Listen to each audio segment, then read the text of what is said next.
1993 में इंडिया का first toy keyboard बनाया था, पियानो अच्छा बनाया था। उसके लिए हमको एक टॉय एसोसिएशन से अवार्ड्स भी मिले थे। वहाँ देखा, अरे यार वहाँ पे तो हज़ारों पियानो है इस पियानो की तो कोई वैल्यू ही नहीं है वहाँ पे। देन ही डिसाइडेड कि नहीं यार, ये अब हमारे हाथ से कहानी निकल चुकी है। And they find up the fact. Let's talk about that first meeting, first deal which you cracked. At the age of 17 मैं पहली बार 1 करोड़ की बाइक करके, Wow. कंपटीशन से हटके कुछ अलग करना है। तो हम 3-4 फैक्ट्री से अलग अलग प्रोडक्ट लेते थे and we used to make a combo. क्या रीजन है कि आप 100% पे नहीं कर पा रहे? What is the limitation? Sir हमने बताया मेरा एक सीक्रेट है। हाँ सर हम पहले प्राइस डिसाइड करते हैं हाँ। और फिर नीचे का रेसिपी डिसाइड करते हैं। ट्रेंड तो यही है Yes. कि वो ऑनलाइन में लगे हुए हैं, तो Yes. आपके लिए ये काउंटर प्रोडक्टिव नहीं है? और गवर्नमेंट की तरफ से इंसेंटिव एडिशनल कुछ पैसे मिल रहे हैं, जैसे जो PLI वगैरह स्कीम थी। इन्वेस्टर के लिए मैं सिर्फ एक ही क्वेश्चन पूछता हूँ, हाँ जी। What can go wrong?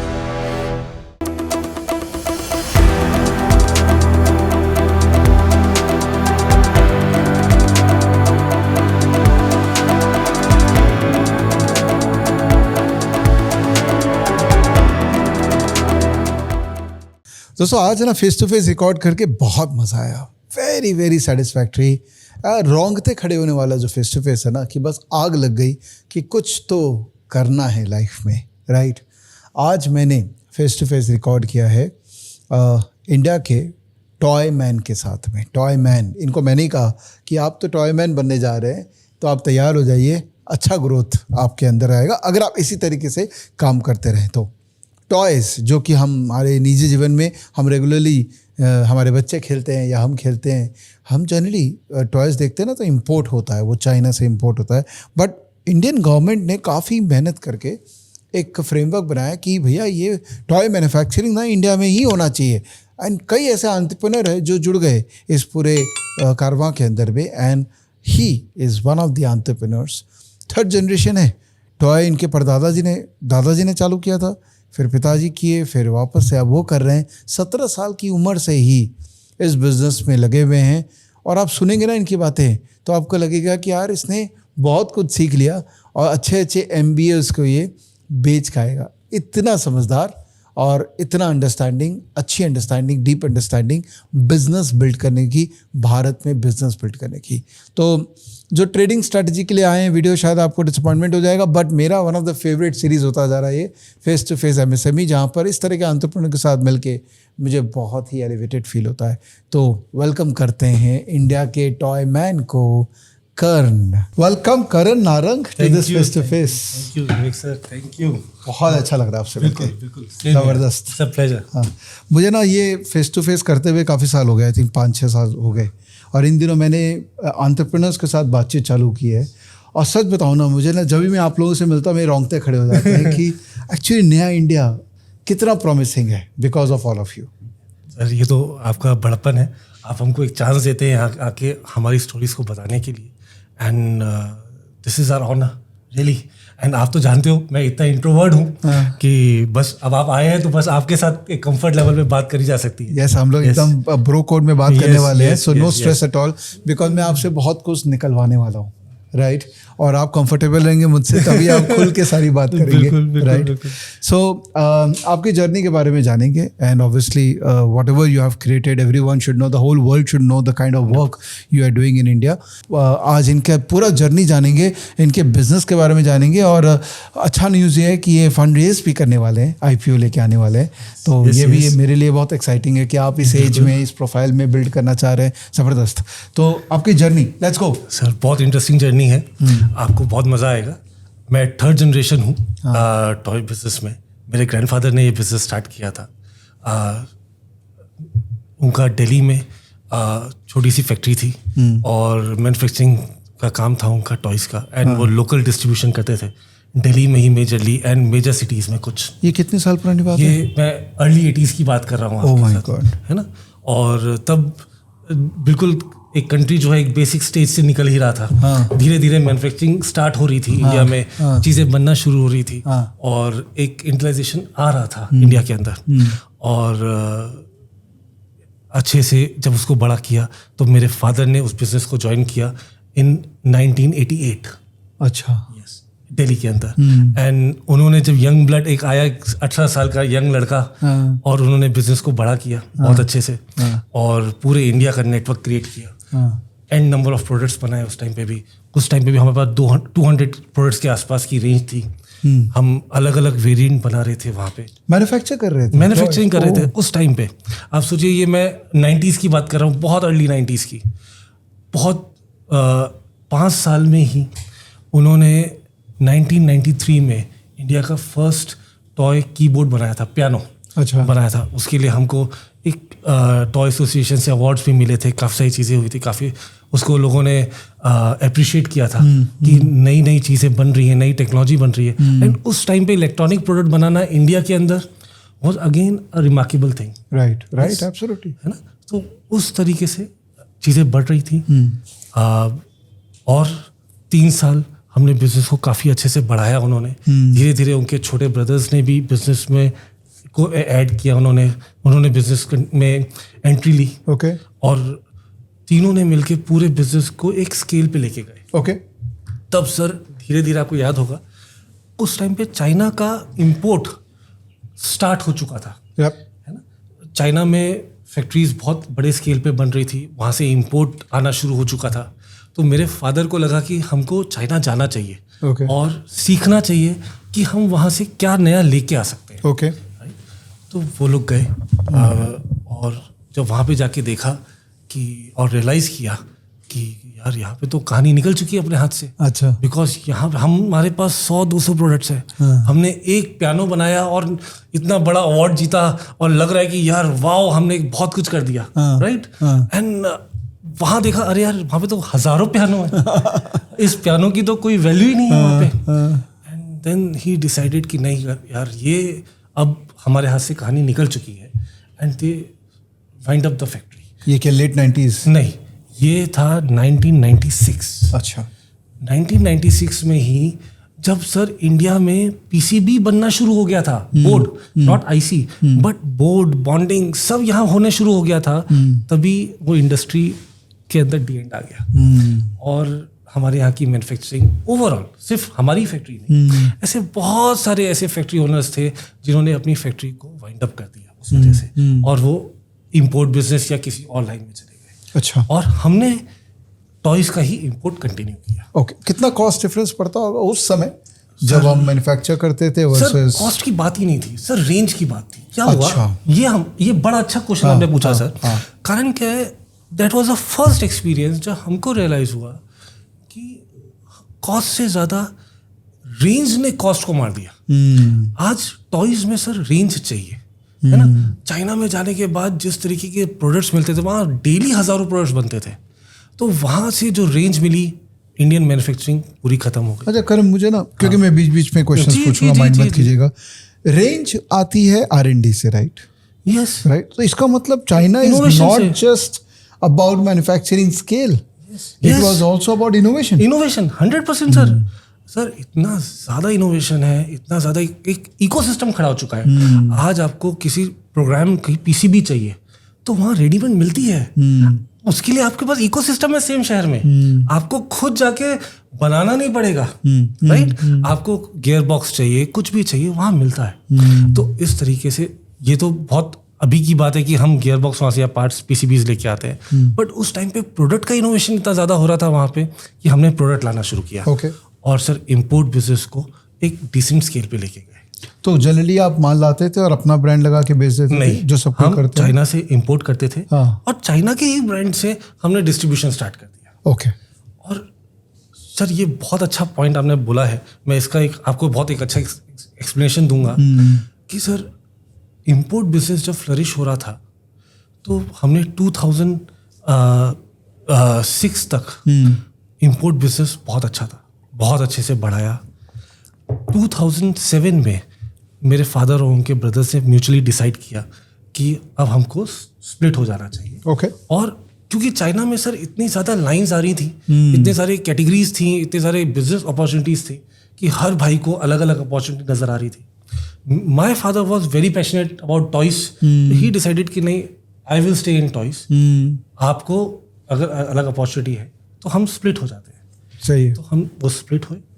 And then my father move to Bombay, अच्छा क्योंकि पोर्ट यहाँ था। अच्छा। और बॉम्बे की असली वैल्यू हमको तब समझ में आई कि बॉम्बे क्यों माया नगरी बोला जाता है इसको, राइट। हम बॉम्बे शिफ्ट हो गए, और बॉम्बे में आने के बाद हमने वही इंपोर्ट बिजनेस किया। बॉम्बे से सबसे बड़ा बेनिफिट क्या होता था सर, कि हम पूरे इंडिया में डिस्ट्रीब्यूशन बहुत अफोर्डेबल प्राइसेस में कर पाते थे, जो चीज़ दिल्ली में बैठ के नहीं हो सकती। ऐसा क्यों? सर ट्रांसपोर्टेशन कॉस्ट बॉम्बे से सस्ता होता है। अगर आज मुझे बॉम्बे से कोई प्रोडक्ट कैलकाटा भी भेजना है या साउथ में भेजना है, चेन्नई भेजना है, is way cheaper than from Delhi. Not because of the port. No, port of course. देखिए, एक तो सबसे बड़ा कारण क्या है, चाइना से प्रोडक्ट आता है 25 डेज में, यहाँ क्लियर होता है, यहाँ से आगे डिस्ट्रीब्यूट हो जाता है। बराबर है। अगर ये यहाँ से दिल्ली जाएगा, it will take again more 15 days, तो 15 दिन की साइकिल फास्ट हो गई, राइट।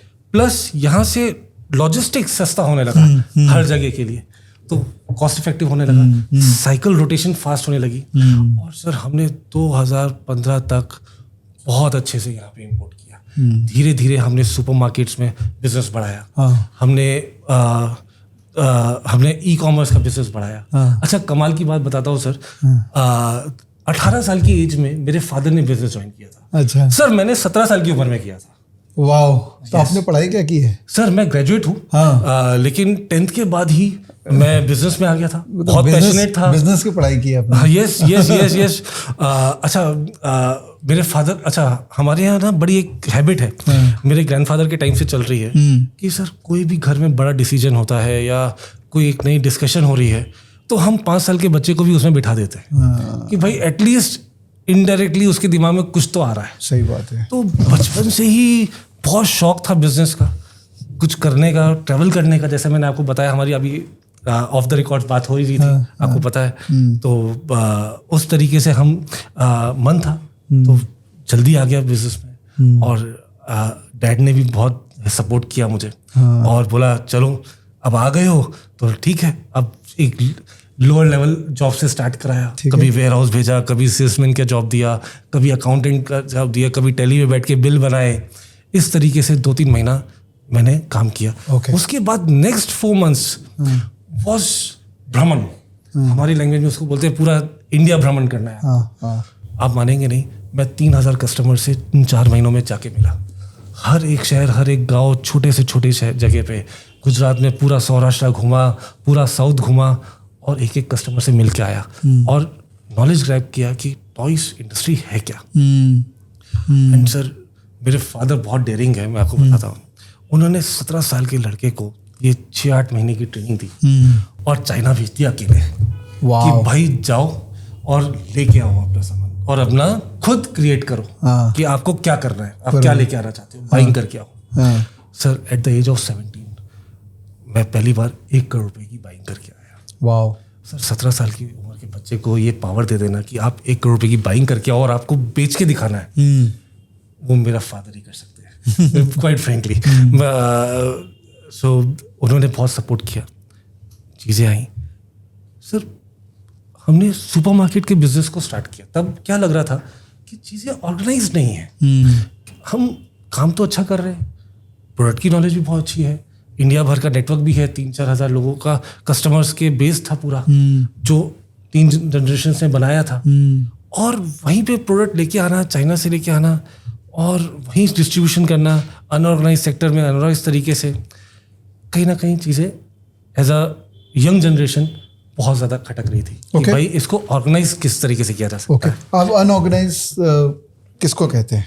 सर जनरल ट्रेड, जो बिल्कुल अनऑर्गेनाइज, जैसे आज आपके कलकत्ता में बड़ा बाजार है सर, टोटल अनऑर्गेनाइज सेक्टर है। सदर बाजार है दिल्ली का, बॉम्बे में मुसाफिर खाना, या फिर अब्दुल रहमान रोड जैसे आपका जो क्रॉफर मार्केट का एरिया है, उस तरीके का एरिया। ये तो लोकेशन हो गया। लोकेशन मतलब मैं कैरेक्टर जानने की कोशिश कर। अनऑर्गेनाइज मतलब क्या हुआ कि मैंने माल दे दिया और पैसा आता रहेगा, बिल नहीं है, कुछ भी कागज पत्तर नहीं है, ये अनऑर्गेनाइज है? सर ये भी अनऑर्गेनाइज है। प्लस एक तरीका ये होता है कि जहाँ पे कोई ब्रांड ही नहीं है, कोई डिस्ट्रीब्यूशन नहीं है, मतलब जहाँ पे हम हर किसी को प्रोडक्ट दे रहे हैं और उसकी प्रोडक्ट की कोई पहचान ही नहीं है ना। मतलब ये तो ऐसा हो गया कि हम सिर्फ एक ट्रांसपोर्टर हो गए। सर चाइना का माल आया है, आज हम यहाँ बेच रहे हैं, लेकिन आज जैसे आलू प्याज टमाटर बेच रहे हैं, हाँ हाँ हाँ, अब उसका कोई ब्रांड नहीं है। करेक्ट करेक्ट, समझ सर, गया वो मैं, हो गया। समझ गया। तो ये एक चीज खटक रही थी। दूसरी चीज सर, हर ऑर्गेनाइज सेक्टर में कोई भी काम, जैसे आपने बहुत अच्छे से बताया, आज भी बहुत चिट्ठी पे काम होने वाला सिस्टम होता है। तो एक उससे भी घबराहट थी, क्योंकि हम हमेशा से एक सही ट्रैक पे चलने वाले किस्म के थे। तो एक कंपटीशन भी क्रिएट होता था, क्योंकि जीएसटी था, वैट था, उसकी वजह से भी एक कंपटीशन था। तो हमने सुपरमार्केट्स को टारगेट करना चालू किया। ओके, उस टाइम पे sir hyper city, D mart, ऐसे ऐसे लोगों, फर्स्ट क्राई, इनके साथ जुड़े, इनके साथ काम बढ़ाया। किसने क्रैक किया वो पहला डील? Of course. अच्छा, तो let's talk about that first meeting, first deal which you cracked. Sir मेरी फर्स्ट डील जो थी वो फर्स्ट क्राई के साथ थी। अच्छा, it was around like 2013, okay, 13-14 की मैं बात कर रहा हूँ आपको। 19-20 साल का लड़का। अब हमारे यहाँ तो सर प्रोडक्ट रेंज होती थी 2000 प्रोडक्ट्स की, क्योंकि इम्पोर्ट था और इंटरेक्शन का आइडिया भी नहीं था। तो उन्होंने, जब हम मिले तो उन्होंने बोला कि ठीक है, आप सैंपल्स लेके आ जाओ हमारे पास, we want to see your samples. Sir बड़ी मजाक की बात है सर, मैं एक छोटा सा टेम्पो भर के लेके चला गया। अच्छा, क्योंकि 2000 प्रोडक्ट्स थे। सही बात है। 2000 प्रोडक्ट्स के सैंपल्स में लेके गया, and the buyers were shocked कि करण, आपका रेंज से प्यार, आपकी रेंज, आपकी सिलेक्शन, आपकी डिटेलिंग क्या अमेजिंग है। एंड बिलीव मी सर, उन्होंने फर्स्ट ऑर्डर हमको 1 CR कर दिया। Wow, and that was a game changer. धीरे धीरे हमने हाइपर सिटी के साथ काम किया, स्टार बाजार के साथ काम किया, और इस तरीके से हमने काम करते करते करते शुरुआत की।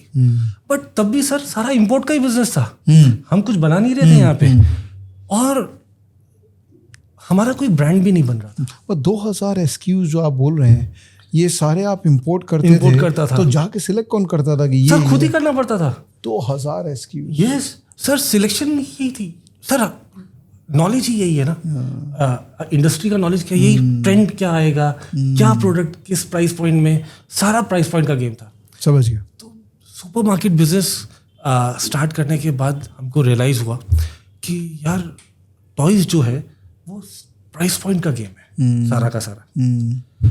बट ड्यूरिंग दिस पीरियड हम, एक चीज़ मन में जो खटक रही थी वो ये थी कि यार खुद का कोई ब्रांड ही नहीं हो रहा। यार हम क्यों खुद की बारबी नहीं बना सकते, क्यों खुद के हॉट व्हील्स नहीं बना सकते, हम क्यों खुद का ब्रांड नहीं बना सकते, यार कुछ तो करना चाहिए। 2016 में in the end of 2016, me and my father, हमने एक सीरियस डिस्कशन किया कि, and I went to my dad, पापा मज़ा नहीं आ रहा है। हम इतने सालों से मैं देख रहा हूँ आपको कि हम एक ब्रांड ही नहीं क्रिएट कर पा रहे, और टॉयज में कोई ब्रांड नहीं है। कुछ हम अलग करते हैं ना, कुछ नया करते हैं। अच्छा, इतने सालों में इंपोर्ट करके ना हमको एक चीज़ और सीख चुके थे हम वहाँ से, प्रोडक्ट को डेवलप करना।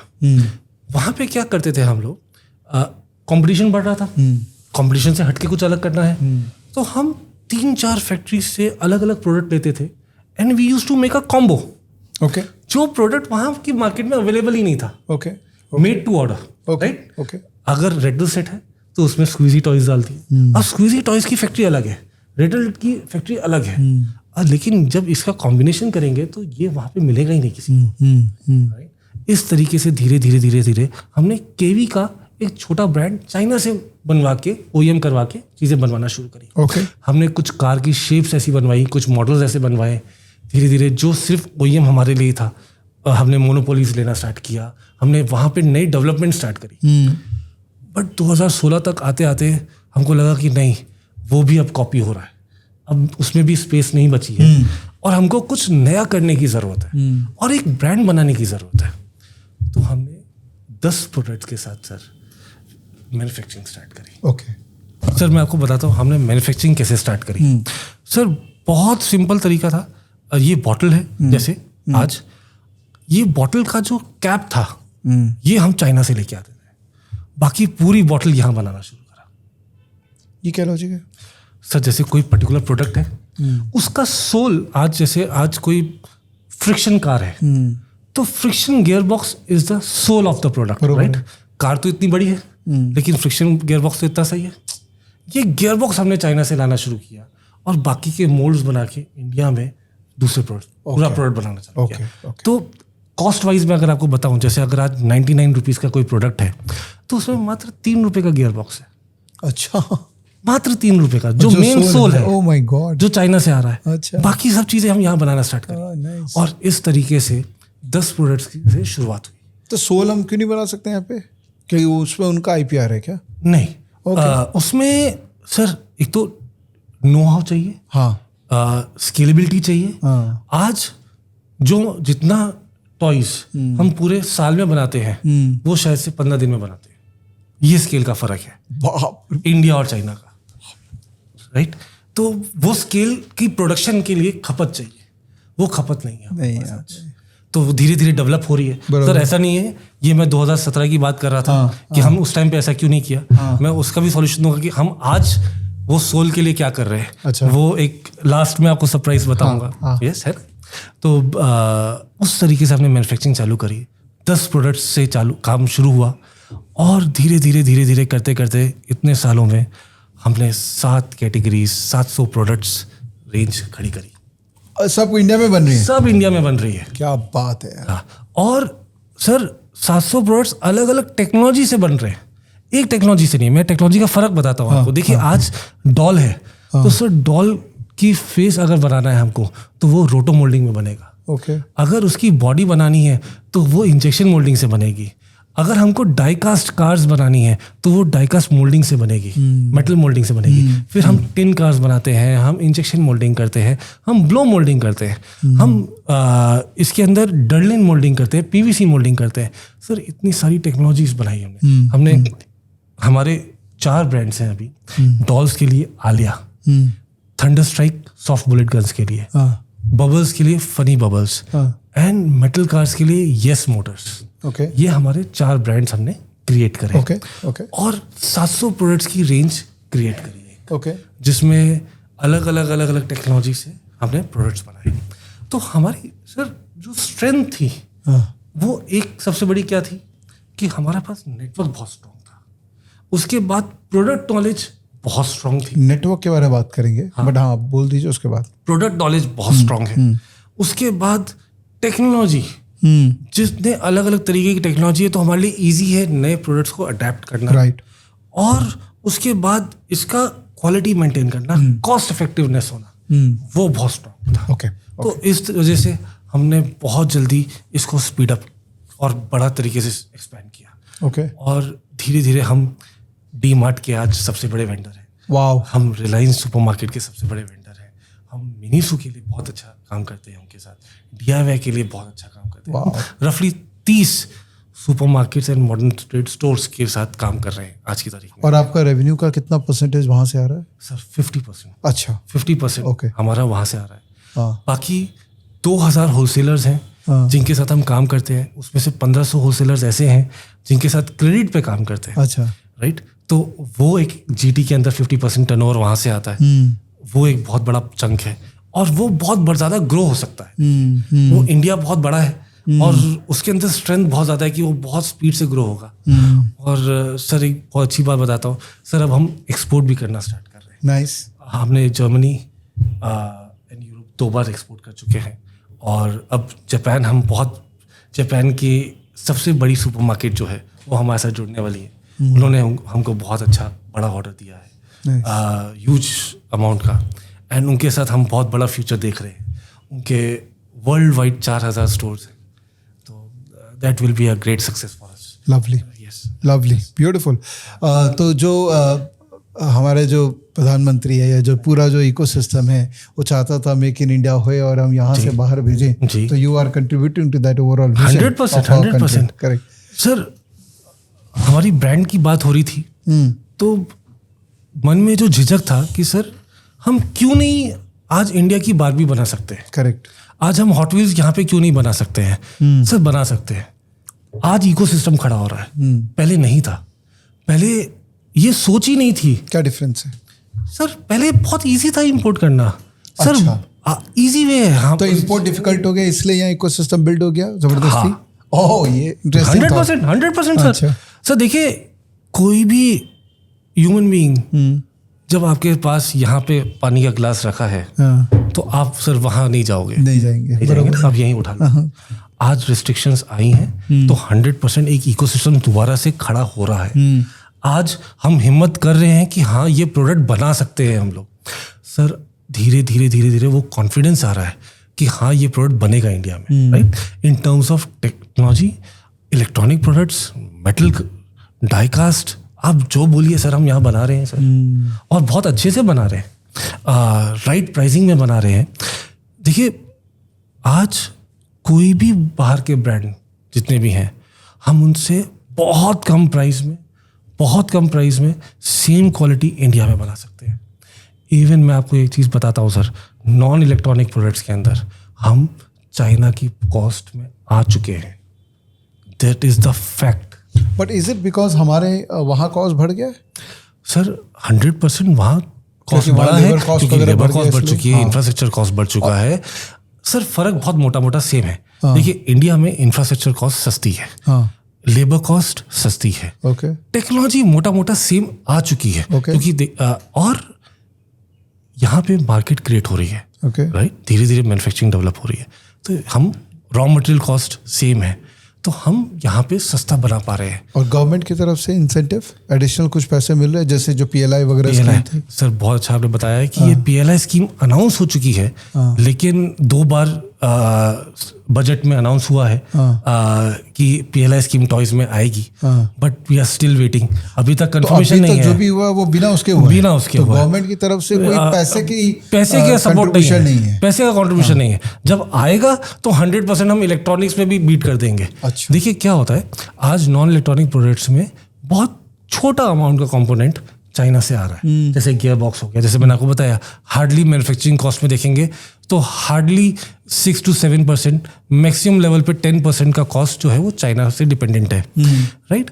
बट जब हम इलेक्ट्रॉनिक टॉयज की बात करते हैं तो वहाँ आज भी 20-25% का जो कॉस्ट है वो इम्पोर्टेड कंपोनेंट्स का ही है, Okay. PCB का ही है। Okay. तो वहाँ आज भी चैलेंजेस है कि हम वर्ल्ड मार्केट में उसमें कॉम्पीट करना डिफिकल्ट है। देखिए हम प्लास्टिक मैन्युफैक्चरिंग के अंदर तो हम सस्ते हैं, अब जो रॉ मटेरियल PCB का आने का जो एक्सपेंस है बस वो हमें मार रहा है। देखिए हम इस स्केल पे पहुंच चुके हैं कि आज कोई टॉय का मैन्युफैक्चर चाइना में है और वो वहां से वो रॉ मटेरियल ले रहा है या PCB ले रहा है, और हम जिस प्राइस पे ले रहे हैं वो सेम है। अब खर्चा क्या है, सिर्फ उसको लेके आने का।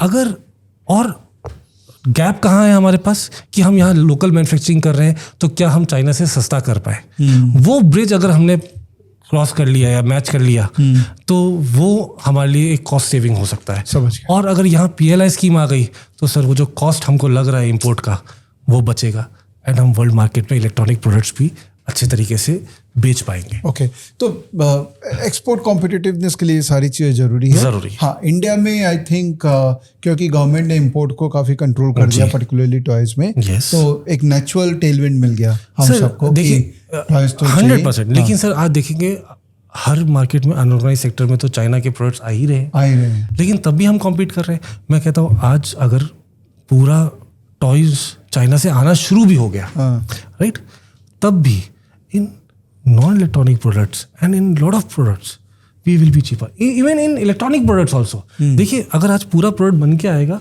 तो ज़्यादा खर्चा लगेगा, बरोबर, जबकि वो PCB छोटा सा आएगा, राइट। तो आज हम टॉयज में डोमेस्टिक मार्केट के लिए तो सस्ते हैं, आप वहां से इंपोर्ट स्टार्ट हो या ना हो, we will be cheaper. Okay, 100%। Okay, fair point. तो डिस्ट्रीब्यूशन, इस पे बात करता हूँ, बिकॉज ये पूरा जो गेम है ये डिस्ट्रीब्यूशन का ही गेम है। मैन्युफैक्चरिंग भी इंपॉर्टेंट है, बट अल्टीमेटली माल बनाने के बाद सही लोगों तक नहीं पहुंचा तो उस माल का क्या रेलेवेंस है? देखिए वो आप कैसे बिल्ड किए? देखिए कोई भी कंपनी को हमारे 4 नियम है सर। कोई भी कंपनी को सक्सेसफुल होने के लिए ना 4 चीज़ें चाहिए। आपको क्वालिटी ऑफ प्रोडक्ट चाहिए, आपको राइट प्राइसिंग चाहिए, और रेगुलर इनोवेशन चाहिए, और एक्स्ट्राऑर्डिनरी डिस्ट्रीब्यूशन चाहिए। तो सर डिस्ट्रीब्यूशन से मैं स्टार्ट करता हूँ। सर पूरे इंडिया में फ्रॉम श्रीनगर टू नीचे कन्याकुमारी हमारे पास हर छोटे से छोटे गांव में एक होलसेलर हमारा कस्टमर है, जो 3 पीढ़ियों ने खुद टूर कर करके बनाया है, राइट। सर अगर हम बात करें 2010 से पहले तक या 12-13 से पहले तक सर हमारे पास बहुत बड़ी सेल्स टीम नहीं थी। हम खुद ही जाते थे, कुछ जाना ही पड़ता था, स्केल ऑफ बिजनेस ही वही था, राइट।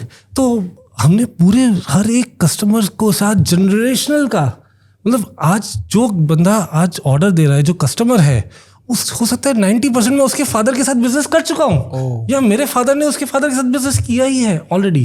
तो हमको नो हाउ है एक रूट लेवल पे। सर आज कोई नया प्लेयर आता है मार्केट में और बोलता है कि जी मुझे इंडिया नेटवर्क करना है और मुझे क्रेडिट देना है, सर वो दे ही नहीं पाएगा, क्योंकि जनरल मार्केट ही ऐसी है, बहुत छोटे छोटे कस्टमर्स हैं सर। अगर आप देखेंगे जो एक अनऑर्गेनाइज सेक्टर में एक छोटा सा काउंटर चला रहा है, जिसके पास कटर सी सेल तो है, जिसका मेले का सप्लाई है, आज हमारे पूरे इंडिया में काफ़ी सारे मेले जतरे लगते हैं, उस तरीके का जो कस्टमर है जो अनऑर्गेनाइज्ड है, जिसको आप देखोगे तो आप उसको क्रेडिट नहीं दे पाओगे 1 लाख रुपए का भी, लेकिन हाँ मुझे पता है कि हाँ यस उसका इकोसिस्टम वैसा है, लेकिन नहीं वो नियत का सही है, मैं उसको 15 लाख रुपए उधार दे सकता हूँ, मुझे पता है कि उसके पास सेल आएगी। ये एक्सपीरियंस से ही आएगा सर, ये ऐसे कोई क्रिएट नहीं कर सकता। उसकी गुडविल, उसका नॉलेज कि उसकी जनरेशनल एक्सपीरियंस क्या है हमारा, तो उससे वो आया है, तो वो बहुत एक इम्पॉर्टेंट रखता है, रोल प्ले करता है। दूसरा सबसे बड़ा इम्पॉर्टेंट रोल क्या प्ले करता है सर, कि हम लास्ट 7-8 साल से सुपरमार्केट के साथ बिजनेस कर रहे हैं, ऑर्गेनाइज सेक्टर में बिजनेस कर रहे हैं। सर सुपरमार्केट बिजनेस कहने के लिए बहुत आसान है, सबको लगता है कि सर आज आप जाओ डीमार्ट के पास, प्रोडक्ट दिखाओ और डीमार्ट आपसे वो प्रोडक्ट ले लेगा जी। ऐसा नहीं है सर, ऐसा नहीं है। आपको पूरे बिजनेस को समझना पड़ेगा, उनके फिक्स प्राइस पॉइंट है। देखिए सुपरमार्केट टॉय स्टोर नहीं है, वो टॉय डेस्टिनेशन नहीं है, लेकिन वहाँ खिलौना सबसे ज़्यादा बिकता है। सबसे ज़्यादा टॉय अगर बिकता है तो वो सुपरमार्केट में बिकता है, खिलौने की दुकान पे नहीं बिकता है साहब, ये रियलिटी है। इंटरेस्टिंग, क्योंकि कैश काउंटर के बाहर रहता है इसलिए। सर देखिए आज जितनी भी हाउसवाइफ्स हैं, जब भी वो राशन लेने जाते हैं सर, है ना, आपकी ग्रोसरी शॉपिंग वहीं होती है। अब ग्रोसरी शॉपिंग के लिए जब वो जाएंगे तो बच्चे जाएंगे साथ में। जब बच्चे जाते हैं, अब वो बोलेंगे कि नहीं सर हमको टॉय लेके दो, तो उनका एक फिक्स बजट है कि हाँ 100 रुपी, 99, 199, 299, वो एक बजट है कि हाँ ठीक है बच्चे ने जिद करी, उसको एक हफ्ते में, हर हफ्ते एक नया टॉय मिल गया। ये जो सेगमेंट है सर, ये बहुत ग्रो हो रहा है। इसको ना ई कॉमर्स टच कर सकता है ना क्विक कॉमर्स, क्योंकि सर 200-300 रुपए का जो प्रोडक्ट है वो ई कॉमर्स में वाइबल ही नहीं है। आज ई कॉमर्स में सबसे बड़ा खर्चा यही है कि भाई कुरियर चार्जेस ही 100 रुपए, फिर कमीशन चार्जेस है, फिर आपके प्लेटफॉर्म फीस है, ये सब चीज़ें हैं। आप 100-200 रुपए का प्रोडक्ट बेच ही नहीं सकते, है ना। और सबसे ज़्यादा बिकता तो वही है। हमारा इंडिया देश सिर्फ 5-6 शहरों में तोड़ा है ना, वो तो गांव में बसता है सर। एक और वहाँ की भी एक एस्पिरेशन है कि उनको एक अच्छा प्रोडक्ट चाहिए जो वर्ल्ड क्लास हो, जो न्यू ट्रेंडिंग हो। सर आज मैं एक ब्रांड का नाम लेता हूँ, मिनीसो ऑफ कोर्स, है ना, फेमस है, बहुत फेमस है सर, गजब दुकान है। आप कभी बताओ आप क्या लेने जाते हो मिनीसो में? आपको नहीं पता, आपको नहीं पता सर। एक्चुअली कुछ लेने नहीं जाते हैं, आप बजट लेके जाते हो, आप बजट लेके जाते हो कि आज मुझे 2000 रुपए का या 5000 रुपए का सामान लेना है मिनीसो से, but everything is so appealing. ये हमारा कोर है, बरोबर है सर। हम वो समझते हैं कि कोर क्या है, इम्पल्स क्या है। आज की तारीख में सुपरमार्केट वो मांग रहा है। ओके, तो ये बिजनेस है। दूसरा, हम अमेज़ॉन के सबसे बड़े सेलर रह चुके हैं इन 2016-17, राइट। तो हमको ई कॉमर्स बिजनेस बहुत अच्छे से समझता है। अभी आपका रेवेन्यू का कितना परसेंटेज होगा ई कॉमर्स? सर हम बहुत कम, बहुत ना के बराबर, क्योंकि आपने बता भी दिया रीजन क्या है। हाँ। और ये क्विक कॉमर्स का भी बताइएगा। बताऊंगा सर। ई कॉमर्स में हम बहुत स्पीड से दोबारा आ रहे हैं। अच्छा, हमने ये छोड़ दिया था बिकॉज मैन्युफैक्चरिंग में सर जैसे ही आए, हमें सभी सुपरमार्केट्स और हमारी जनरल ट्रेड ने पकड़ लिया कि हम वो नहीं संभाल पाए, और संभाल नहीं पाए, और वो इंटरेस्ट भी थोड़ा सा कम हुआ, क्योंकि उस तरीके के इम्पोर्टेड प्रोडक्ट्स नहीं थे, महंगे प्रोडक्ट्स नहीं थे, बराबर, तो सस्ते प्रोडक्ट्स बना रहे थे। तो वो उस तरीके के लिए इंडस्ट्री है नहीं, मार्केट है नहीं। बट अब हम इलेक्ट्रॉनिक प्रोडक्ट्स भी बना रहे हैं, हम महंगे अच्छे प्रोडक्ट बना रहे हैं, और उसके लिए एक हाई वैल्यू प्रोडक्ट है, जैसे जो प्रोडक्ट 1500 MRP पे है, 2000 MRP है, 3000 MRP है, जो लेटेस्ट टेक्नोलॉजी है, हम वो वाले प्रोडक्ट्स लेके आ रहे हैं और उसके साथ हम ई कॉमर्स में एंटर कर रहे हैं। तो एवरेज प्राइस अगर मैं ऐसे जानना चाहूँ आपके प्रोडक्ट का एवरेज, हाँ, इज मेजॉरिटी इज स्टिल 499, 399, 300, 400, और एकदम सबसे महंगा प्रोडक्ट का प्राइस क्या है? 3000, 3000, और सबसे सस्ता हो गया 99। ठीक, समझ गए, ओके। हाँ, तो अभी आपका जो बेलकव है, actually still average is lower, तो इधर में आप कुछ ही एसक्यूज होंगे, कुछ ही एसक्यूज है वो, लेकिन आप बिल्ड कर रहे हैं, वो बिल्ड कर रहे हैं। उसमें मार्जिन ज्यादा है? सर मार्जिन नहीं है, देखिए मार्जिन तो मोटा मोटा सभी चीजों में सभी में सेम है। सर हमने बताया मेरा एक सीक्रेट है, सर हम पहले प्राइस डिसाइड करते हैं और फिर नीचे का रेसिपी डिसाइड करते हैं, क्योंकि सुपरमार्केट बिजनेस चलता ही उसी पे। Everything you have to give best quality, best product in 99। तो आप कितने में दोगे? सर रिवर्स कैलकुलेशन है, आपको 60 रुपीज़ का प्रोडक्ट है, 60 रुपीज़ में 10% आपका मार्जिन है, 10% आपकी लॉजिस्टिक कॉस्ट है, 5% आपके मिसलेनियस एक्सपेंसेस हैं। अब जो बचा हाथ में वो प्रोडक्ट है, अब उसके अंदर अगर हमको बेस्ट क्वालिटी देना है तो वो कैसे देंगे? तो वो चीज़ें, उसमें इनोवेशन बहुत ज़रूरी है। सर देखिए मैं आपको बताता हूँ, एक एग्जांपल देता हूँ। हमारा कमाल का एक प्रोडक्ट है, बहुत लोगों ने देखा होगा, सभी सुपरमार्केट्स में अवेलेबल है आज की तारीख में। हमारा एक बबल फैन आता है, बबल फैन है ना, राइट? तो अब जब आप मार्केट में जाते हो तो जनरली पहले सिर्फ फैन आते थे और फैन 99 रुपीज़ में बिकता था।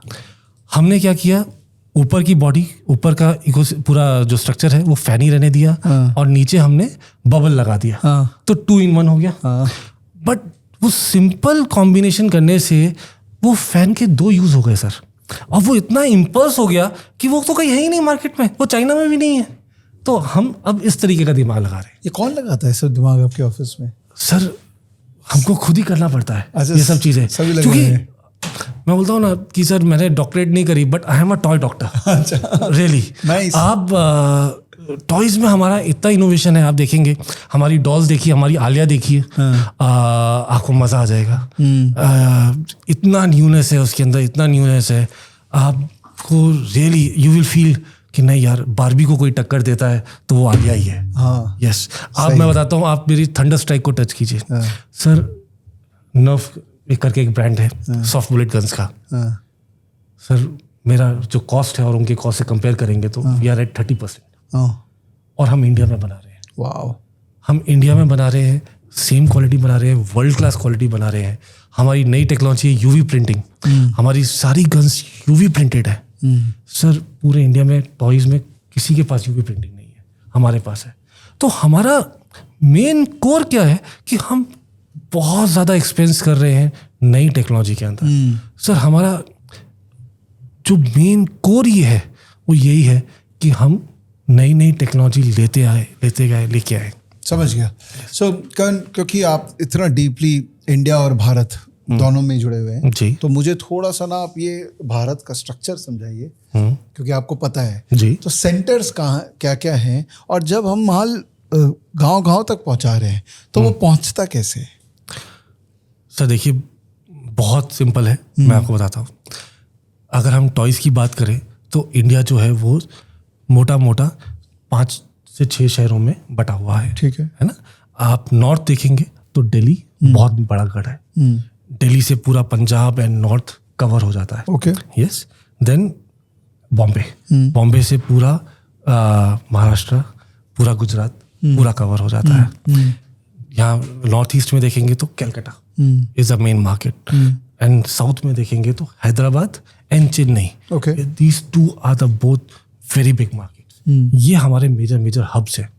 उसके बाद यहाँ से पूरे इंटीरियर में माल जाता है। ये पूरा हमारा इकोसिस्टम है इंडिया का।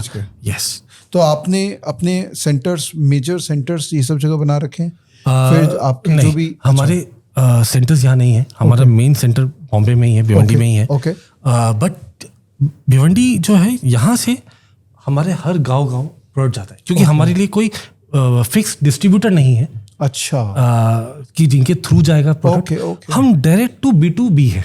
अच्छा। तो हमारे होलसेलर नेटवर्क्स हैं, समझ गया। तो हम होलसेलर्स को प्रोडक्ट देते हैं और वो हर एक छोटे से छोटे गांव में एक होलसेलर है समझ गया। जो वो माल प्रोडक्ट लेता है हमसे और स्टॉक लेता है और वो फिर आगे रिटेलर्स को सप्लाई करता है। समझ गया। और जितने भी सुपरमार्केट्स हैं उनके हर जगह 7 जगह सिटीज़ में उनके खुद के वेयर हाउस है, डीसीज हैं, तो हम वहाँ उनको सप्लाई करते हैं। समझ ये 7 जगह।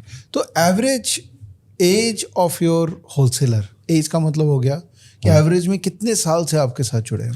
Sir on an average mostly are second generation mostly. आपने कहा आपके शायद 3000 है, कितने? 3000 होलसेलर्स है। 3000 इंडिया में। होलसेलर जो आपके साथ सेकंड जनरेशन से जुड़े हाँ हैं। जी हाँ जी हाँ जी हाँ जी। हम आज की तारीख में जिनके साथ बिजनेस कर रहे हैं वो 2000 से 2200 ही हैं। Okay. क्योंकि फंड्स की भी शॉर्टेज है सर, ग्रोइंग कंपनी है, मॉडर्न ट्रेड भी देखना है, जनरल ट्रेड भी देखना है, तो हमारा पुश होता है कि हम मॉडर्न ट्रेड और एक्सपोर्ट पे ज़्यादा फोकस करें क्योंकि वो एक बड़ी अपॉर्चुनिटी है। एंड देन उसकी वजह से आज हम उतने बड़े होलसेल नेटवर्क पे नहीं जा पा रहे, बट सर 3000 होलसेलर्स का तो नेटवर्क आज भी है जो रेडी है, जिनके साथ काम किया जा सकता है। और कितने दिन का क्रेडिट जनरली? सर हमारी जनरली क्रेडिट साइकिल जो होती है वो 45 days to 60 days। That's a normal thing. Okay. And it's good, quality is good 100% sir. वो कोई वैसा एनपीए ज्यादा नहीं देखने सर को मिलता है। बहुत सेकंड कम है, जनरेशन है तो बहुत फिर- कम है। हाँ, बराबर। अब मैं आपको बताता हूँ, देखिए पूरा रफली पूरे इंडिया में 4000 होलसेलर्स हैं आज टॉयज के। सर हम काम ही उनके साथ करते हैं जिनके साथ इतना पुराना रिलेशन है। हमको इन एंड आउट पता है कि वो जना कहाँ पे है, क्या सिचुएशन है, किस तरीके से काम किया, इतने सालों का रिलेशन है। और सर मैं आपको बताता हूँ, जिनके यहाँ से मैंने ऑर्डर लेना सीखा है मैंने उनको कभी कस्टमर समझा ही नहीं, मैं तो अंकल ही बोल के बात करता था कि अंकल बताइए क्या करना है। एंड इतना पुराना रिलेशन, उनके लिए भी एक होता है ना कि सेकंड जनरेशन आ रही है, सही बात है। एंड उनको भी सपोर्ट करना है, ट्रेन करना है, एक बहुत अलग रिलेशन है ये। यही हमारी सर एक बोलते हैं ना पावर, स्ट्रेंथ है, बहुत स्ट्रेंथ है। ये मैंने देखा है कि जो कोर बिजनेसेस है इंडिया में ना, जी। यही स्ट्रेंथ Yes, लेगेसी yes, जो कैरी yes. फॉरवर्ड कर रहे हैं, इसी के कारण भारत है अभी। तो ये आपने बता दिया प्रोसेस, अलग अलग मशीन्स होती हैं जिससे होता है, तो अब इसको इनोवेट करते हैं, फिर बनाते हैं। Yes. ये पूरा एक साइकिल होता होगा, कोई भी नया प्रोडक्ट। तो Sir, कोई भी आपको प्रोसेस बताइए कैसे। मैं आपको प्रोसेस बताता हूँ और सर हम ये करते कैसे हैं वो भी आपको बताता हूँ। बताइए। सर ये बात है 2017 की, जब हमने डिसाइड किया कि हमको मैन्युफैक्चरिंग करना है बराबर है। और 10 प्रोडक्ट्स बना के लेके आ गए। सर जर्नी बहुत अच्छी चल रही थी, 10 प्रोडक्ट के 50 प्रोडक्ट्स हो गए। हम एक अच्छा यूनिट भी सेटअप हो गया, 200-250 लोग काम कर रहे हैं, हर चीज़ मशीनें चल रही हैं, नई टेक्नोलॉजी आ रही है। बट सडनली हमने रियलाइज़ किया कि यार करण, आप तो अकेले हो, you are a single child, और ये ट्रेडिंग नहीं है। आपको रॉ मटेरियल सोर्स करना है, नई डिज़ाइनिंग इनोवेशन सोर्स करना है, आपको नई नई चीज़ें चाइना से लेके आनी है, फिर वहाँ मोल्ड्स डेवलप करने हैं, वहाँ टाइम स्पेंड करना है, फिर आप इंडिया यहाँ पे आपको फैक्ट्री चलानी है, और फिर ये प्रोडक्ट बना के बेचना भी है, और बेच के पैसा वसूल के भी लेके आना है। तो अपने आप में ये बड़ा चैलेंज है ना। और तब हमने रियलाइज़ किया कि नहीं, ये स्केल नहीं होगा। सक्सेस तो आ रही है और रास्ता भी नज़र आ रहा है कि हाँ इसको हम बहुत एक स्केल अप कर सकते हैं, लेकिन वो स्केल अप ऐसे नहीं होगा। तो हमने ढूंढना शुरू किया ऐसे लोगों को जो मेरे जितना जोशीले थे। ऐसी फैक्ट्रीज ढूंढी जहाँ पे ऐसा इनोवेशन किया जा सकता था, ऐसा काम किया जा सकता था कि वहाँ पे एक गैप था कि इकोसिस्टम उस तरीके का था, माइंडसेट उस तरीके का था कि जहाँ पे हम अच्छे तरीके से काम कर सकें। तो हमने उनके साथ जुड़ना शुरू किया, उनके साथ बात करनी शुरू की कि भाई आप हमारे लिए प्रोडक्ट बनाइए, आपका टोटल 100% प्रोडक्शन हम लेंगे, आपको इमीडिएट पेमेंट्स मिलेगी, आपको कुछ नहीं करना है, सिर्फ ये प्रोडक्ट हमारे लिए बनाना है। इस तरीके से करते करते करते करते हमने 11 यूनिट्स रेडी करे। और कहाँ पे? वही बॉम्बे, गुजरात एंड महाराष्ट्र के अंदर ही हमारे 11 यूनिट्स हैं, और उनको साथ आज रफली 2-2.5 हज़ार लोग काम कर रहे हैं वहाँ पे, डायरेक्टली इनडायरेक्टली। इस तरीके का सेटअप रेडी किया और हर एक यूनिट में एक स्पेशलाइज्ड टेक्नोलॉजी सेट करी। जैसे रोटो मोल्डिंग है तो हमने कुछ यूनिट्स में रोटो मोल्डिंग लगाया, Okay. कुछ यूनिट्स में हमने डाई कास्ट मोल्डिंग लगाई, कुछ यूनिट्स में हमने इंजेक्शन मोल्डिंग लगाई, ब्लो मोल्डिंग लगाई। इस तरीके से हमने टेक्नोलॉजी को बांटा। और वो यूनिट्स पहले क्या करते थे? सर वो सारे यूनिट्स अलग प्रोडक्ट्स बनाते थे, लेकिन किसी ना किसी कारणवश वहाँ पे वो सक्सेस रेट नहीं था जो होना चाहिए था। ओके तो वहाँ स्पेस थी, ओके है ना, but technology was there, dedication was there, and वो रेडी थे बदलाव के लिए। ओल्ड माइंडसेट नहीं था। देखिए क्या होता है, कई बार किसी ना किसी कारणवश उतना बड़ा बिजनेस नहीं सेटअप होता जैसा आप चाह रहे हो, है ना, राइट पार्टनर्स नहीं मिलते, राइट कस्टमर या राइट वेंडर्स नहीं मिलते। सर मुझे तो 11 भाई मिल गए ना। अगर मैं अपनी तरह के आगे सोचूं, मैं तो 11 भाई ढूंढ रहा था जिनके साथ जुड़ के हम बहुत बड़ा इसको स्केल अप कर सके। आज मुझे वो 11 भाई मिले, और उनको शायद से एक ऐसा भाई मिला जो उनके लिए कंजम्पशन बहुत स्ट्रांग था, एक राइट पार्टनर मिला। तो वो 2 राइट पार्टनर्स जुड़ने से हमारा स्केल अप हुआ। तो अभी आप इसको और बढ़ाएंगे? सर 100%।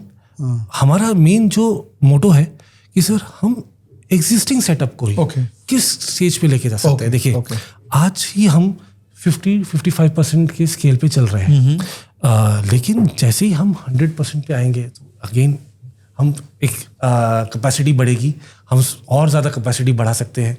और इसके अंदर सर जो कोर है, देखिए फैक्ट्री की कैपेसिटी को बढ़ाना बहुत ज़्यादा महंगा नहीं है, राइट। आज छोटे से ही अमाउंट से 2-2.5 करोड़ के अमाउंट से ही बहुत स्केलेबल हो जाएगी क्या फैक्ट्री के रीजन अंदर। है कि आप 100% पे नहीं कर पा रहे? What is the limitation? क्योंकि मार्केट का तो लिमिटेशन है नहीं। सर मार्केट का लिमिटेशन बिल्कुल नहीं है हमारे साथ, बल्कि हम उल्टी जगह खड़े हैं हाँ कि हम माल दे नहीं पा रहे। हाँ, तो ऐसा क्यों? पॉइंट ये है सर कि एक लिमिटेशन है फंड्स की भी, ओके जो मेन कारण है हाँ कि आईपीओ किस लिए लेके आ रहे हैं हम लोग। अच्छा। ये मेन कारण है कि देखिए मार्केट बहुत बड़ा है हाँ और हमारे पास सब कुछ है। हाँ। हमारे पास मैन्युफैक्चरिंग कैपेसिटी है, हमारे पास नेटवर्क है, हमारे पास प्रोडक्ट नॉलेज है, हमारे पास इनोवेशन है, टेक्नोलॉजी के बारे में बहुत अच्छे से समझते हैं। Sir AI related toys sir हम ला सकते हैं, और हम बहुत ज़्यादा चीज़ों में इनोवेट भी कर रहे हैं।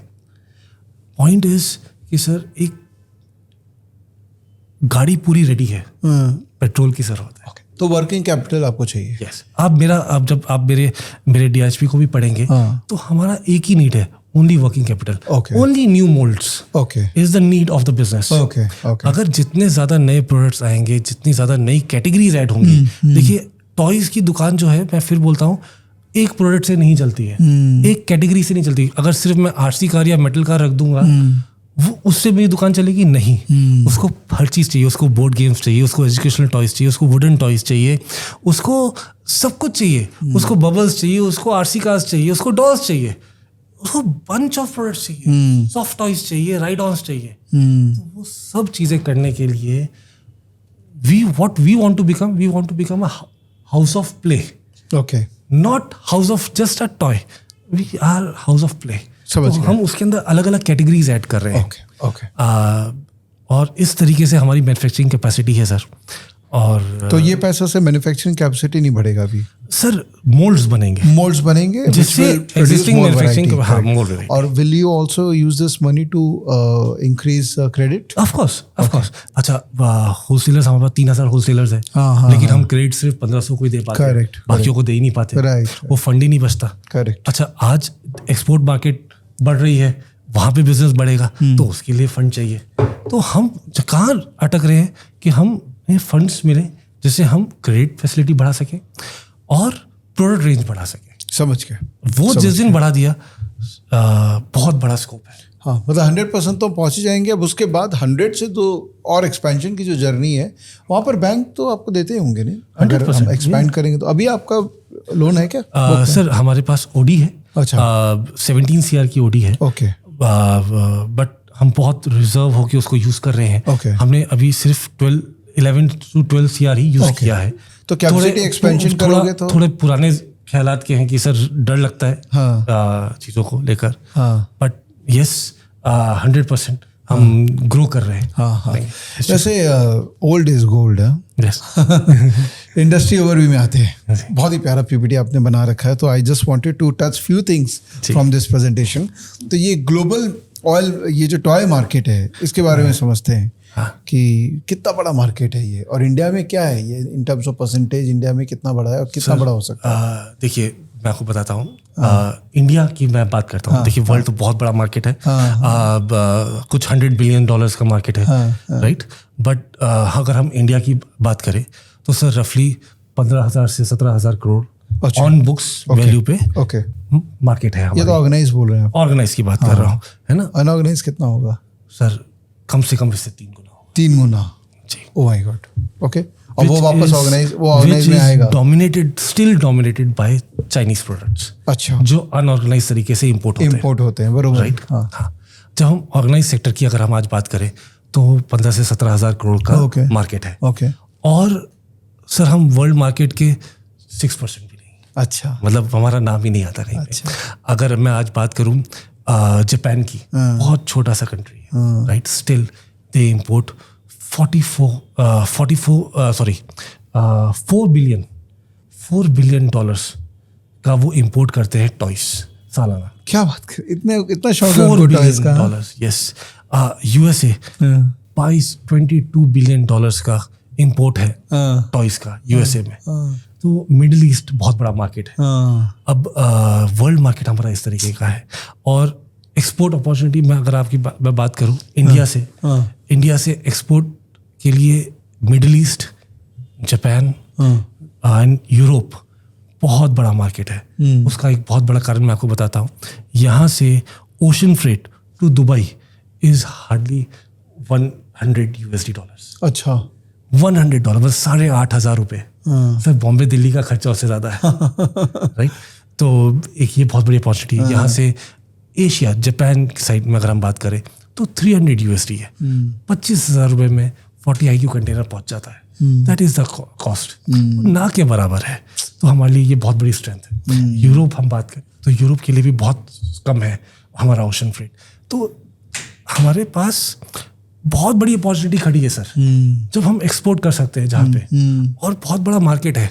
मैं जिस सुपरमार्केट की बात कर रहा था जापान की, मैं उनका एक सबसे छोटा वेंडर है चाइना में। सर 170 करोड़ का एक्सपोर्ट करता है एक कस्टमर को सालाना।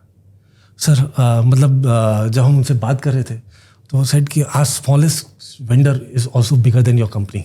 सो सर बड़ा एनर्जी आती है, हाँ, जोश आता है कि हाँ यार इतनी बड़ी अपॉर्चुनिटी है वो बाहर, और इस तरीके से ग्रो कर जा सकता है। सही है। तो इंडिया, जैसा कि आपने पहले ही बात किया कि चलिए दुनिया में तो है पोटेंशियल, एकदम क्लियर है, वो तो पता ही है। भारत के अंदर में ऐसा क्या हो गया है कि आपको लग रहा है कि जबरदस्त ग्रोथ है अपार्ट फ्रॉम? सर गजब ग्रोथ है, मैं आपको बताता हूँ। सर अगर हम आज से 15 साल पहले आपकी और मेरी जनरेशन की बात करें तो हमारे माँ बाप एक ही चीज ले डांटते थे कि खेलो मत, पढ़ाई करो, खेलना नहीं है। खेलते फ्री बैठते हुए दिखते थे या कुछ ऐसा खेलते हुए दिखते थे खिलौनों से, तो हमारे माँ बाप जनरली डांटते थे कि पढ़ाई करनी चाहिए। सर आज सभी माँ बाप का एक ही रोना है, बच्चे खेलते नहीं है या स्क्रीन में लगे हुए हैं, राइट। पहला तो एक ये माइंडसेट चेंज हो रहा है कि खेलना बहुत जरूरी है। और सर धीरे धीरे एस्पिरेशन बढ़ रही है, इनकम बढ़ रही है। ओवरऑल आप देखेंगे एक छोटे से छोटे शहर में इंटरनेट है, चीजें हैं, लोग दुनिया देख रहे हैं और वहाँ के ट्रेंड्स को एक्सेप्ट करना चाहते हैं, एक्सपीरियंस करना चाहते हैं। तो वो चाहते हैं कि मुझे वर्ल्ड क्लास क्वालिटी मिले, वो नहीं चाहते ओल्ड फैशन प्रोडक्ट्स। उनको न्यूनेस चाहिए, इम्पल्स चीज़ें चाहिए, और उस तरीके से स्पेंडिंग भी बढ़ रही है। पहले के टाइम में सब बहुत लिमिटेशन थी टॉयज के लिए, और हो सकता है महीने में शायद से एक खिलौना या बर्थडे पे कभी बच्चों को खिलौना मिलता था। जनरली पेरेंट पुश करते थे कि आप कुछ एजुकेशनल टॉय लो या बुक्स लो, इस तरीके का फोर्स ज़्यादा था। बट धीरे धीरे वो चेंज हो रहा है, चीज़ें बदल रही हैं। पेरेंट पुश कर रहा है कि बच्चों को कि आप टॉयज़ के साथ खेलो, एक फिजिकल एक्टिविटी करो और इमेजिनेशन क्रिएट करो, राइट। वो इमेजिनेशन ख़त्म होती जा रही है आज के टाइम पे जिस तरीके से सोशल मीडिया बहुत ज़्यादा बढ़ रहा है या जिस तरीके से स्क्रीन टाइम बहुत ज़्यादा बढ़ रहा है, तो बच्चों की इमेजिनेशन ही नहीं है। पहले बच्चा एक खिलौने के साथ इमेजिन करके खेलता था, right? Imagination was a bigger part than the toy. Yes, तो वो इमेजिनेशन धीरे धीरे वापस लाना चाहते हैं। और मैं फील करता हूँ चाइना और हमारे में यही फ़र्क है। चाइना में छोटे से छोटा बच्चा, सर बड़ा अच्छा एक कल्चर है, मैं आपको बताता हूँ। वहाँ पे जितने भी बच्चे हैं स्कूल जाते हैं, स्कूल के बाद जितने भी फैक्ट्री ओनर्स हैं, सब ने फैक्ट्री में एक छोटा सा एक रूम बनाया होता है, उसे फैमिली रूम बोलते हैं। सारे बच्चे वहीं आते हैं। जब भी कोई फॉरेनर बाहर जाता है and they see how the parent is interacting with the customer, एक तो वो बहुत एक सीख है। और वहाँ के बच्चे बहुत ज़्यादा क्रिएटिव है। आज वहाँ प्रोडक्ट डेवलपमेंट इनोवेशन क्यों हो पा रहा है? क्योंकि वो इनोवेशन कर पा रहे हैं, वो इमेजिन कर पा रहे हैं। जो एक गन के साथ, एक डॉल के साथ आप क्या कर सकते हो, एक डॉल का कैरेक्टर क्या होना चाहिए, ये इमेजिन करना बहुत मुश्किल है। एक प्रोडक्ट को डिज़ाइन करना किसी भी लाइन का, सिर्फ टॉयज़ का ही नहीं। सर मैं टॉयज़ के जानता हूँ तो टॉयज़ के एग्जाम्पल देता हूँ, लेकिन सिर्फ टॉयज़ ही नहीं, किसी भी प्रोडक्ट में, किसी भी प्रोडक्ट के अंदर क्या इनोवेशन होना चाहिए, क्या एक्स्ट्रा होना चाहिए, वो इमेजिन करना बहुत ज़रूरी है। और मुझे लगता है कि चाइना में इस चीज़ पे बहुत फोकस किया जाता है और धीरे धीरे हमारे यहाँ पे भी चीज़ें आ रही हैं। थोड़ा सा तब यहाँ मेरे को एक डायकोटोमी नज़र आ रही है कि एक तरफ हम कह रहे हैं कि ऑनलाइन स्क्रीन ये सब का कंजम्पशन बढ़ गया है जी, एंड बच्चे जो है वो ऑफलाइन नहीं यूज़ कर रहे हैं ज़्यादा, राइट। लेकिन हम चाहते हैं वो यूज़ करें, वो एक अलग बात है। लेकिन ट्रेंड तो यही है कि वो ऑनलाइन में लगे हुए हैं। तो आपके लिए ये काउंटर प्रोडक्टिव नहीं है कि टॉय आदमी खरीदेगा नहीं क्योंकि ऑनलाइन? और ये हमारे लिए एक चैलेंज है सबसे बड़ा, कि to make toy equally interesting, equally acceptable, कि यार आपकी इच्छा हो कि यार एक एक्सप्रेशन हो कि ये टॉय मुझे चाहिए। सर आज भी आप देखिए, आज हम जाते हैं सर, आज भी हम मार्वल की टी शर्ट लेके आते हैं क्योंकि सर वो हमारे लिए Marvel is more than a character, right? Correct. तो वो फील देना, वो चीज़ें लेके आना टॉयज में, ये चैलेंज है। और ये बिना इनोवेशन के, बिना नॉलेज के, बिना क्रिएटिविटी के नहीं हो सकता। समझ गया। तो जो भी मैन्युफैक्चरिंग करेगा उसको वो क्रिएटिविटी पे बहुत ध्यान रखना पड़ेगा, नहीं तो ये कंपटीशन रहेगा। Correct. Let me quickly talk about quick commerce, क्योंकि पूरी दुनिया बात कर रही है इसके बारे में और इंडिया में हम नंबर्स भी देख रहे हैं, मैडनेस है एकदम। तो टॉय इंडस्ट्री में इसका इम्पैक्ट आया?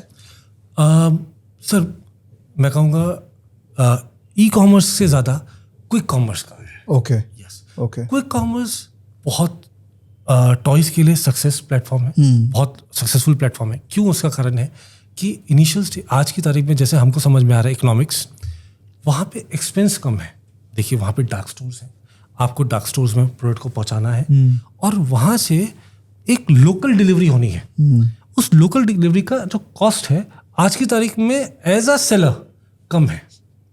तो हमारे लिए वो एक जो 499 599 का जो प्रोडक्ट है, जो रिटर्न गिफ्ट्स देने हैं, या आप किसी के बर्थडे पे जा रहे हो, आपको एक टॉय चाहिए, आपने झटके से मंगवा लिया 10 मिनट में जी, तो उसके लिए yes it's a successful market. But low cost product के लिए ई कॉमर्स जो है वो एक्चुअल में बहुत बड़ी मार्केट नहीं है।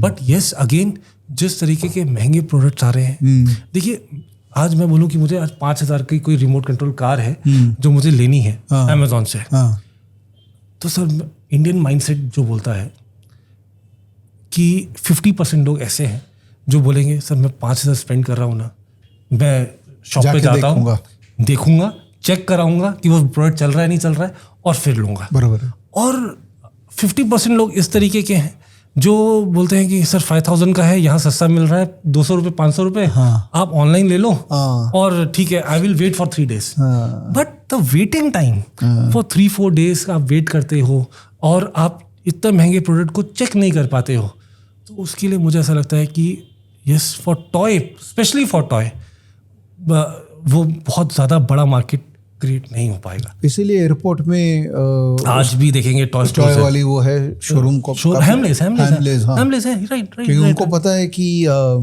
एक्सपीरियंस चाहिए लोगों को, एक्सपीरियंस चाहिए। Toys is a impulse product. हाँ। आपको क्या पता है कि आज आप कौन सा टॉय लेने जा रहे हो? नहीं पता। नहीं सर, आप वहां जाते हो, आप एक्सपीरियंस करते हो, फिर आप टॉय लेते हो। एक बच्चा पूरे स्टोर में घूमता है और देखता है कि हाँ यार ये मेरे पसंद का है, मुझे ये खिलौना चाहिए, राइट? तो वो एक एक्सपीरियंस। तो आपने कभी नहीं सोचा आपका ब्रांड का एक वैसा हेमलेस जैसा क्या एक्सपीरियंस? सर बहुत चाहता हूँ कि हो, बिकॉज मैं आपको एक गुड न्यूज़ देता हूँ। हम बहुत जल्दी स्टेशनरी प्रोडक्ट्स में आ रहे हैं। हम लोग बहुत जल्दी सॉफ्ट टॉयज़ के अंदर आ रहे हैं। हम बहुत जल्दी इम्पल्स टॉयज़ में आ रहे हैं। तो हम इस तरीके से रेंज को बढ़ा रहे हैं। Okay. हम बोर्ड गेम्स में आ रहे हैं, एजुकेशनल टॉयज़ में आ रहे हैं। तो हम इस तरीके से कैटेगरीज ऐड ऑन कर रहे हैं। वाओ। और स्टेशनरी का हमारे पास इनफैक्ट ऑर्डर भी आ चुका है। अच्छा। अप्रोक्सीमेटली 4 CR का आसपास सुपरमार्केट से। तो एक बहुत बड़ी किक मिलने वाली है उसके, हमारे को एक किक स्टार्ट होने वाला है उसके अंदर। उसमें नया ब्रांड होगा आपका? यस, 100%। Fantastic, lovely. एंड तो अभी आपका नंबर्स वगैरह थोड़ा डिस्कस कर लें। बिल्कुल बताइए। क्योंकि जी फ्यूचर तो बड़ा अच्छा लग रहा है। Yes. अभी क्या करंट क्या है? सर देखिए, पिछले साल हमने 126 करोड़ का बिजनेस किया है, राइट? और ये साल हम एक्सपेक्ट कर रहे हैं कि 180-185 करोड़ का बिजनेस होगा, okay, without IPO also. Without IPO also. और उसमें 50% रेवेन्यू जो है वो आप कह रहे हैं कि बिग स्टोर से आता है? बिग स्टोर से आता है। 50-50 रेशो है हमारा। इस साल भी वही रहेगा? इस साल मुझे लगता है कि शायद से 60-40 हो जाएगा, अगर IPO नहीं आता है तो। अच्छा, ठीक है। हाँ, क्योंकि हम बहुत ज्यादा फोकस सुपरमार्केट की तरफ कर रहे हैं। करना पड़ेगा, कैपिटल चाहिए और वो बहुत बड़ा मार्केट भी है। हाँ। तो इस साल हो सकता है वो 60-40 हो जाए, लेकिन अभी तक वो 50-50 है। एंड बॉटम लाइन हमारी आज 4.8 to 5% के रेशो में बॉटम लाइन चल रहा है। ओके। पैट मार्जिन की बात मार्जिन, करेक्ट। विच इज इस इंडस्ट्री में ये नॉर्मल होगा या आपको लगता है और स्कोप है इसको इम्प्रूव करने का? सर स्कोप है। हाँ, मैं उसका कारण बताता हूँ, ये क्यों कम है। सर अभी तक हम लोग चाइना की मार्केट से कॉम्पीट कर रहे हैं, है ना? अनऑर्गेनाइज सेक्टर से कॉम्पीट कर रहे हैं। अच्छा, अनऑर्गेनाइज सेक्टर में क्या होता है, ये प्रोडक्ट कोई 100 रुपये का है तो मुझे भी वही प्रोडक्ट 100 रुपये में देना है, बट मेरे साथ तो इंक्लूडिंग GST है ना सर। तो I am fighting that war कि अगर ये प्रोडक्ट 100 रुपये में कैश में है, तो आज अगर मुझे जनरल ट्रेड में ऑर्गेनाइज तरीके से काम करना है तो मुझे इंक्लूडिंग GST देना पड़ेगा। बरोबर है। तो एक तो वो एक कॉस्ट है, बट उसके अंदर एक बेनिफिट ये हुआ है कि उस पर मार्जिन ऐड हुए हैं। धीरे धीरे सर जिस तरीके से वॉल्यूम बढ़ेगा तो हमारी कॉस्ट भी कम होगी, मैन्युफैक्चरिंग कॉस्ट कम होगी, है ना? तो उससे हमारा कुछ मार्जिन बढ़ेगा। तो इस तरीके से इंपोर्ट जो करते हैं इसमें खाली वो जो कोर थोड़ा बहुत है वो इंपोर्ट होगा? जी। तो इफ आई मे आस्क कि ये कितना percentage of your overall cost अभी इंपोर्ट है? सर आज अगर हम टोटल टर्नओवर की बात करें तो नॉट इवन 10% अच्छा is contributed by imports. Okay. और मेजर कॉस्ट कंपोनेंट, जी, obviously raw material is the main cost, right? Yes. तो what is the major cost component? Sir major cost component जो है हमारा टोटल अगर रॉ मटेरियल की बात करें इज रफली 30%। 30%, ओके। पावर वगैरह नहीं sir, injection basic injection moulding है, तो उसके अंदर बहुत ज़्यादा पावर कंजम्पशन नहीं है। ओके।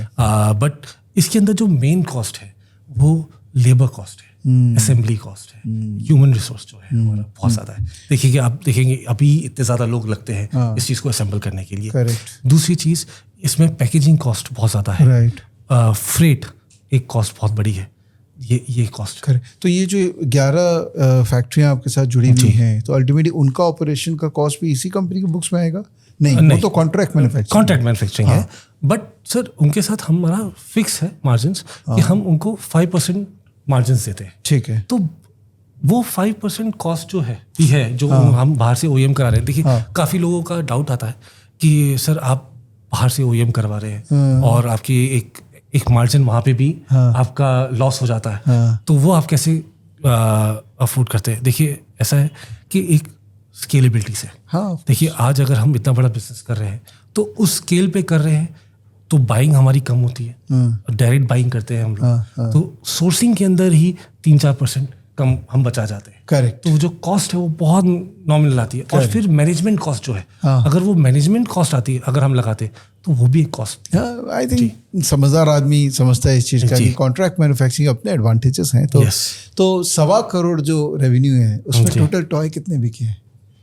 सर जस्ट ऐसे ही? अगर मैं आपको बोलाऊँ, देखिए ऑन एन एवरेज अगर हम बात करें तो 100 rupees is our average selling price. अच्छा, तो अब आप डिवाइड करके देखिए कितने करोड़ टॉयज हमने बेचे हैं, कितने करोड़ टॉयज और कितने करोड़ बच्चों के चेहरे पे स्माइल आप लेके आते हैं। आई थिंक वो बहुत वैल्यूबल है than anything else. वही ब्लेसिंग है सर। देखिए आपको एक बहुत अच्छा सा किस्सा सुनाता हूँ। हाँ, मैं डी मार्ट में खड़ा था, मैं और मेरे फादर। अच्छा, हमारी आदत है कि हम जनरली सर्वे के लिए कभी भी शाम को ऑफिस के बाद किसी सुपरमार्केट में या किसी मार्केट में चले जाते हैं, जहाँ पे हम ऑब्जर्व करते हैं कि कस्टमर बिहेवियर क्या है, कस्टमर किस चीज़ को पसंद कर रहा है, किस चीज़ को नहीं कर रहा है, क्या उसका रिएक्शन है। तो एक बार मैं डी मार्ट में खड़ा था और मैं और मेरे फादर, हम क्या बिल्कुल साइड में यूँ खड़े हो जाते हैं एंड देखते हैं कि हम कुछ और देख रहे हैं एंड हम देखते हैं टॉय सेक्शन में क्या हो रहा है। सर छोटे छोटे बच्चे आते हैं एंड बेचारे रो पड़ते हैं, बट पेरेंट्स एक टॉय नहीं लेके देते। हर किसी की फाइनेंशियल कंडीशंस अलग होती हैं, राइट। एंड हर सुपरमार्केट में एक अफोर्डेबल एक बजट होता है सबका कि भाई आपको एक ही टॉय मिल सकता है। हम बच्चों को रोते हुए देखते हैं कि यार मुझे एक टॉय लेके दो, ये लेना है मुझे। एंड बिलीव मी, उसके लिए जब उसको वो टॉय मिलता है, द काइंड ऑफ उसके एक्सप्रेशंस देखकर और उसकी वो फीलिंग, वो जॉय देखकर जो हमको मोटिवेशन मिलता है सर बिलीव मी, मैं और मेरे फादर दोनों वहाँ रो पड़े, हमारे आंखों में आंसू आ गए कि यार this is what we are doing. So this is actually the blessing कि हम ये कर पा रहे हैं। Correct, lovely. सो करण, आप अब IPO लेके आ रहे हैं, obviously we are raising money. By the way मैं एक क्लैरिफिकेशन कर देता हूँ कि हमारा कोई कमर्शियल रिलेशनशिप नहीं है कि इन्होंने मुझे पैसे दिए, ये वो कुछ नहीं है। मैं हमेशा कोशिश करता हूँ कि ऐसे एंटरप्रेन्योर को मैं आपके सामने लेके आऊँ जो एक्चुअल में इस देश को बदल रहे हैं, कुछ कर रहे हैं। तो that's how we got connected with him. तो अब आप इन्वेस्टर्स के बारे में भी सोचेंगे। अभी तक आप अपने बारे में सोचते थे, फैमिली के बारे में सोचते थे, आपके कस्टमर के बारे में सोचते थे। इन्वेस्टर के लिए मैं सिर्फ एक ही क्वेश्चन पूछता हूँ, हाँ जी, what can go wrong? Sir मैं आपको बताता हूँ, अगर मैं आज नया कोई लड़का होता और नया बिजनेसमैन होता, एंटरप्रेन्योर होता, मैं कैटेगरी में नया आ रहा होता, मुझे नॉलेज नहीं है इस जगह की, बट यस पैशनेट हूँ, काम करना चाहता हूँ, सुपरमार्केट्स को जानता हूँ, कनेक्ट्स हैं, जाके अपने प्रोडक्ट को बेचता, तो गलती हो सकती थी कि हाँ मेरा रॉन्ग सिलेक्शन हो जाता प्रोडक्ट्स का। मेरे पास GT का नेटवर्क नहीं है तो मेरे पास डेड स्टॉक बहुत हो जाता बना रहे वक्त, मैं फेल हो जाता। चाइना का सपोर्ट नहीं है, चाइना की नॉलेज नहीं है इतने सालों की, तो मैं सोर्सिंग में वहाँ हार जाता। सर पूरी गाड़ी रेडी है, देखिए इतने सालों का पूरे इंडिया का नेटवर्क हमने क्रिएट किया है, राइट। खुद ऐसा नहीं कि सेल्स टीम ने जाके किया गया, किसी सेल्स टीम के डिपेंडेंट हूँ मैं मेरा खुद का, हमारा खुद का रिलेशन है एक वेंडर के साथ, right. Yes we have a sales team now, but sir इतने साल तक तो हमने खुद ही किया ये काम।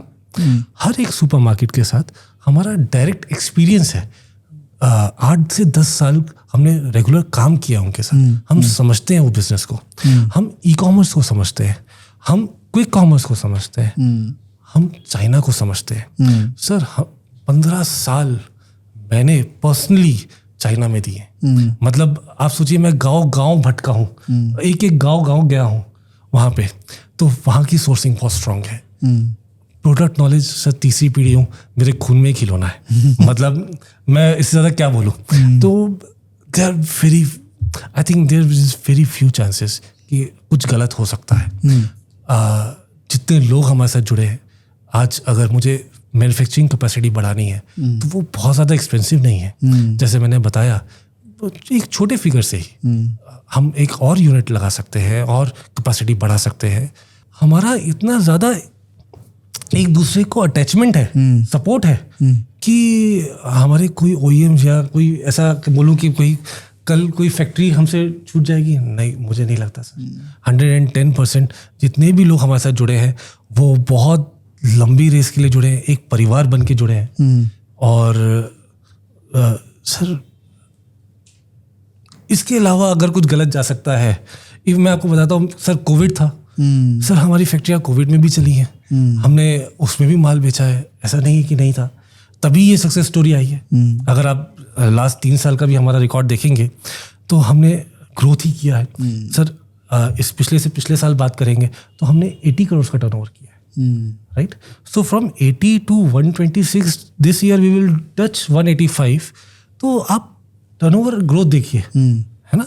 तो ये आसान नहीं है, बहुत बहुत बहुत बहुत मुश्किल है ये सब चीज़ें एक जगह होना। देखिए कोई जना बोल सकता है कि यस मैं एक कैटेगरी बनाता हूँ, मैं बोर्ड गेम्स बनाता हूँ, मैं एजुकेशनल टॉयज़ बनाता हूँ, मैं वुडन टॉयज़ बनाता हूँ, या फिर मैं एक प्लास्टिक के प्रोडक्ट्स बनाता हूँ, या सिर्फ मैं डॉल्स बनाता हूँ, या मैं सिर्फ सॉफ्ट टॉयज़ बनाता हूँ।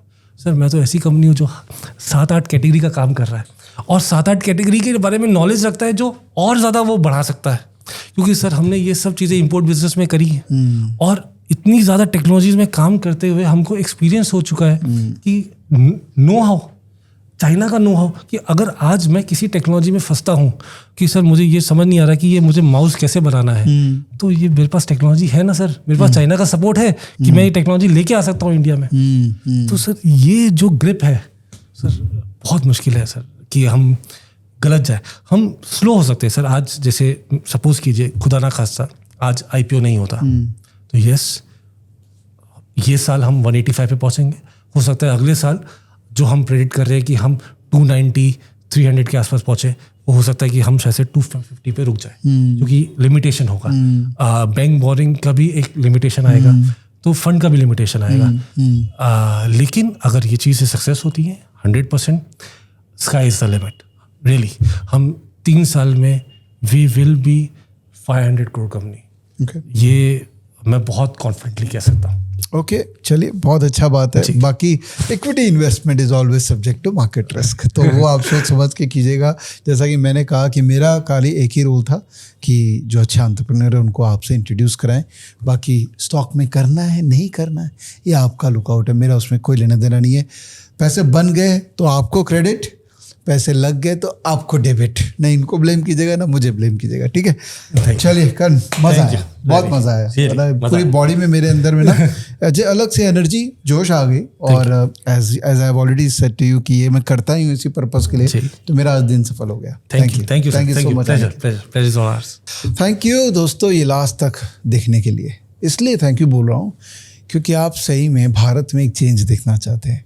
आप खाली यहाँ पर कोई ट्रेडिंग स्ट्रैटेजी इन्वेस्टमेंट स्ट्रैटेजी के लिए नहीं बैठे हैं, आप इंस्पिरेशन ड्रॉ करना चाहते हैं, आप अपने अंदर भी आग क्रिएट करना चाहते हैं और उन लोगों को जानना चाहते हैं जो नेक्स्ट भारत की तेज़ी में पार्टिसिपेट करेंगे और आपको भी शायद पार्टिसिपेट कराएंगे। तो अगर आपको पसंद आया video, you have to share with your friends family, let everyone know that there is someone who is doing great work in this country. And अगर आप चाहें तो कमेंट भी लिख सकते हैं, कुछ भी अच्छा बुरा सब चलेगा, मैं रिप्लाई करूँगा। थैंक यू, मिलते हैं नेक्स्ट वीडियो में। जय हिंद।